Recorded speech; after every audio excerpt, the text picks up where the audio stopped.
looks like we're back. Hey, Shinigami here to bring you another quick, short little video. So, from what we've gathered so far with Assassin's Creed Shadows, well, they're going full woke, and I know some people might be like, "Oh, that's a little bit arbitrary." You don't think? No, it is. They've already confirmed that Yasuke and his partner are LGBTQ+, and it's probably one of the stupidest things we could have seen happen. Yeah, pretty much we got here. Assassin's Creed Shadows developer appears to confirm that the game's two main protagonists, Yasuke and Naoi, whatever, are LGBTQ+. In a blog in the company's website published in May 15th, the company declared Naoi and Yasuke disparate. I can't read that, sorry. Personalities also lead them to have different relationships and reports with other characters, and they don't always feel the same way about people, nor do people always feel the same way about them. Next, they discuss romantic options. Romantically, they will also attract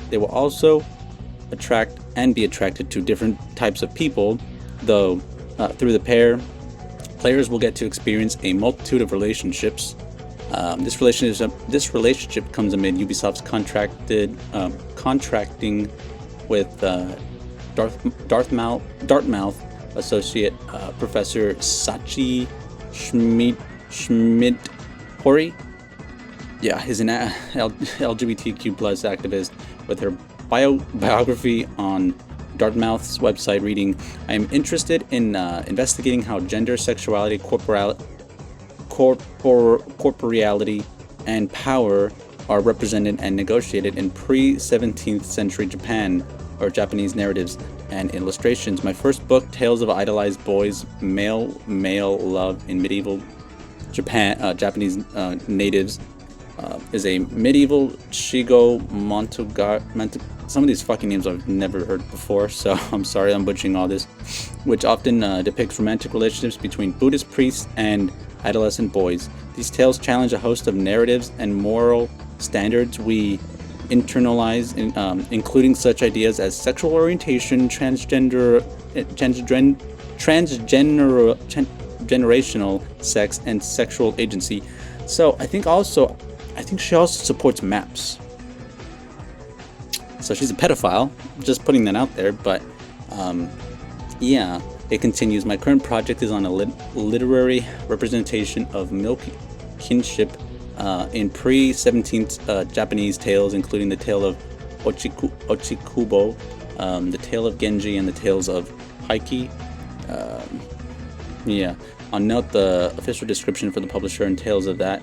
Male-to-male love in Japanese narratives. University of Hawaii Press reveals Schmidt-Hori calls for a shift in the hermeneutic strategies applied to Chigo and Chigo Monogatari, and puts forth both a nuanced historialized of social constructs such as gender, sexuality, age, and agency, and a mode of reading propelled by curiosity and introspection.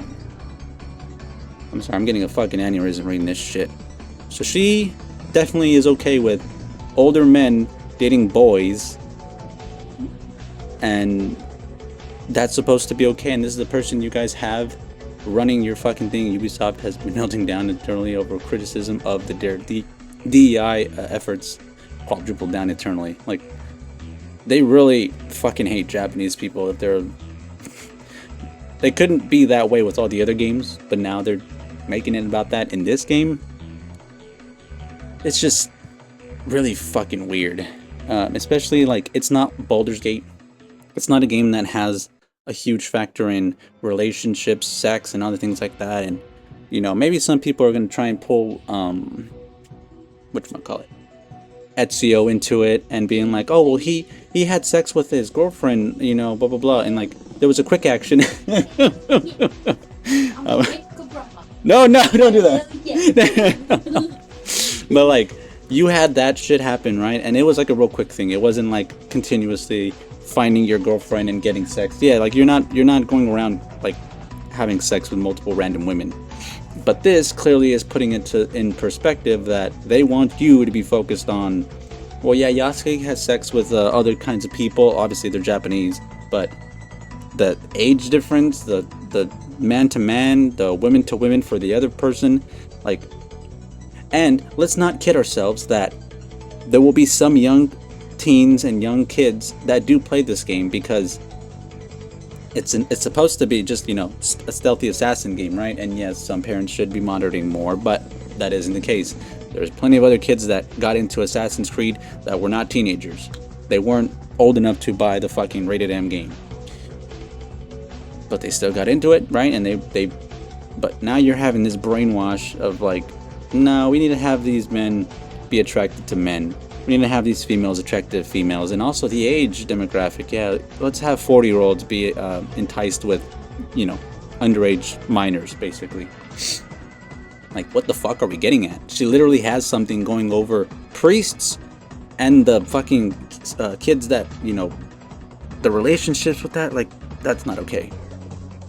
But hey, y'all want to be saying, oh, this isn't historically accurate. It doesn't need to be. It's never been historically accurate. It's like, you didn't have that in all these other games. Why all of a sudden is the DEI pushed so heavily in this fucking game? And you had all these other characters you could pick from. And yes, there are some characters and people in history that were gay or, you know, felt a different way, or bisexual, I should say. But that's it. There seems to be this confusion nowadays, and it just is very prominent to confuse the youth. Make sure that this new ideology takes over instead of just what works. Shocker, I know. But let me know down below if you think the controversy is overblown, or is it accurate to actually get upset the fact that this person is basically pushing for maps and other crazy fucking ideologies in a game that doesn't need it. It's supposed to be a stealthy combat game. You're supposed to be an assassino.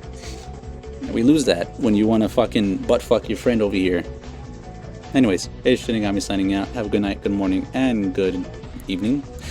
That'd be it. Bye.